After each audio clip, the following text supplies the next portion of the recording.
My name is Suzi Molak, Events Director at Longview Gallery. I came from New York where I worked at two art galleries, and I found that events at an art gallery were an integral part of keeping a gallery thriving. When I moved to DC, I became an event planner and found that there were no modern venues in the DC area. I coupled with a small gallery called Longview Gallery, and we created a plan for a huge 5,000 square foot modern space. This allows my clients to be able to create whatever they want underneath our roof and the art side to thrive on their own. When we found this space, it hadn't been used in over 9 years, so it was completely disgusting and desolate and awful. So we needed to gut the space, and we got to start from scratch.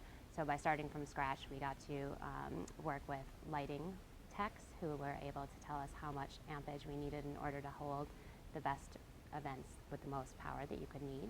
And then we also were able to design the space such as every single wall has an outlet in order to be able to do what we need to do. The ramp area has a projection screen in order to be able to project in-house at all times. And also the white walls that we built are all usable in order to project on as well.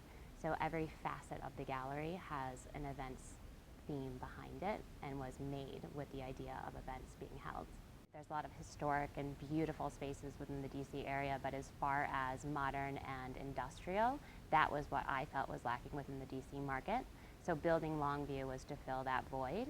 We allow almost anything to happen within our walls. That's the goal, is to be easygoing and let people be as creative and unique as possible to showcase themselves in their event that makes it different from any other event that's held in the DC area.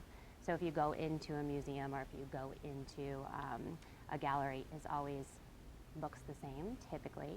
And we actually look 100% different with each and every client that comes in based on their choices and their selections of things that they bring into the venue space. We had the Funny or Die in Google party that actually transformed the space into a very large rock stage area in one part, a VIP tented area with couches and beautiful furniture everywhere. For Porsche, we did a nightclub kind of theme, almost like a cabaret. So the band was like cabaret specific, and was the girls were holding the trays, the cigar trays, in order to pass out the foods and drinks. And then for Washington Life, everything was pink and purple and grandiose. So we hang things from the ceilings for many of our private clients. There'll be tables, chairs, everything hanging from the ceilings. On the ramp area, we've had a wooden log that was cut out that actually had chocolate bark in it. So it was themed bark two ways. So we definitely have done a lot of different things.